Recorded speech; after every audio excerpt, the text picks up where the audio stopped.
Before we get started, please check out our sponsor, Survival Preppers USA. Get the new Linden Farms 1440 food storage meals. High quality ingredients and the most delicious recipes for when you need it most. SurvivalPreppersUSA.com. Since February, the outbreak of the deadly Ebola virus has killed more than 826 people. What started in Guinea has since spread to other West African nations such as Sierra Leone, Liberia, and potentially the Ivory Coast. What may seem like the perfect setup for a Hollywood horror movie is unfolding in real time and at a record speed, not just threatening West Africa, but Western nations, potentially global populations, and has already proven the largest outbreak in recorded history. According to WHO, the World Health Organization, the pandemic is spiraling out of control. WHO's chief Margaret Chan says the outbreak is moving faster than our efforts to control it, and if the situation continues to deteriorate, the consequences can be catastrophic in terms of lost lives, as well as a high risk to the spread of other countries. A few critical questions immediately emerge, of which we can speculate and we'll try to answer in this video. We also cover the unfolding of events, a few conspiracy theories, and the likelihood of containing a legitimate outbreak. Firstly, why is the Obama administration actively transporting infected Ebola patients back to America? Does this not put millions of Americans' lives at risk and potentially encourage an aggressive outbreak among its populations? Why isn't the Obama administration taking the World Health Organization's warning seriously? 2 patients thus far have been transported or are on their way back to America for treatment. Dr. Kent Brantley, an American doctor who was recently stricken by the deadly virus while in Liberia, and missionary Nancy Wrightball, who had also been working alongside Kent, the doctor, and has been brought back to the United States in a special isolation ward in Atlanta. Although his health is reportedly improving, the question remains, why was Kent transported back to America? And why are we putting millions of Americans' lives at risk? Why can't these sick individuals be treated on location, therefore protecting the safety of all Americans and erring on the conservative side of a worst-case scenario and potential outbreak here in the United States? The second individual, Nancy Wrightball, is also on her way back to America to be treated for the deadly infectious disease. Again, why put millions of Americans' lives at risk for 2 people? Are government officials trying to infect the masses, or are they just dumb?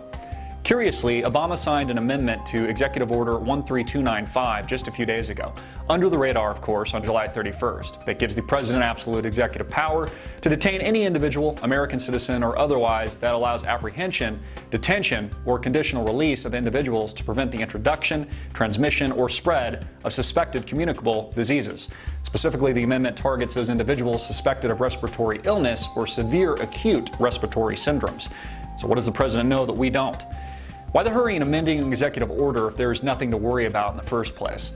Let's say the disease has already spread beyond the control of government officials, for example, and the White House is on lockdown preparing for a worst-case scenario. Do you think you or the U.S. government would alert you to the threat? Or would they hide the facts to buy as much time as possible before widespread panic, death, riots, and total societal collapse inevitably ensued? Would you be invited to their underground bunkers?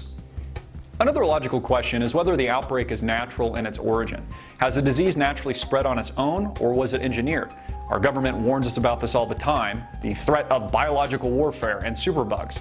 Is a possible terrorist or perhaps a rogue nation found a weak spot in West Africa to spread the deadly disease with the intent to kill millions of people and destabilize the global economy? Is this the biological warfare we've heard so much about? According to WHO, the potential consequences of a widespread outbreak are not just catastrophic, but could also cause severe socioeconomic disruption, as well as a high risk of spread to other countries. Not to mention, this could also be part of a much more comprehensive destabilization agenda and ethnic cleansing, but we will leave that to the conspiracy theorists. Because again, thinking outside the box at all, or critically, is conspiracy theory. Ebola is not curable. Its symptoms horrific, and its kill rate up to 90% in its victims. If there were any disease to be manufactured by terrorists and released to the general public for infection, this would be it. It would be the equivalent of not just hitting a home run, but a grand slam. Buy me some peanuts and Cracker Jack. A third individual, another doctor working in Liberia, Alan Jameson, somehow flew back to the United States on his own a few days ago and put himself in a self-imposed quarantine. How was this allowed to happen? And how was this individual, after being exposed to the deadly virus, allowed to travel freely and bypass security before being quarantined back in the United States? I mean, shouldn't he have gotten a hand down his pants at the airport? He wasn't even quarantined by our own government. He had to put himself in quarantine. Does this sound like the type of government, disease, and/or border control capable of handling a potentially massive outbreak? Either this is another example of the gross ineptitude of the too big to fail, although they regularly do, federal government, or perhaps the missteps are intentional. Conspiracy theories abound, and to be honest, they are justified. Some of the most common include an Obama-led power grab, militarization of the United States, the potential declaration of martial law, a eugenics angle, and even a potential vaccination. Aha! This is where it gets really interesting. According to the FDA, the US government just happens to be testing a new experimental Ebola vaccine. How convenient. Soon to be tested on Americans as early as September. According to CNN and USA Today, the National Institutes of Health's Infectious Disease Unit is working with the US Food and Drug Administration to put the vaccine into trial as quickly as possible. Is this an attempt by officials to infect millions of Americans with government needles? With Obamacare riding to the rescue in golden armor? I mean, hey, who can refuse a vaccine to Ebola with the potential to wipe out your entire family? You'll take the shot. If you want to live, that is. According to reports, the Ebola outbreak started in Guinea and quickly spread to Sierra Leone and Liberia, killing over 826 people and counting so far. The disease, which is spread by close contact with infected victims exhibiting symptoms such as extreme nausea, vomiting, internal and external bleeding, is one of the most gruesome, deadly, and virulent in the world. Sierra Leone has already sent in troops to enforce quarantine, effectively declaring martial law.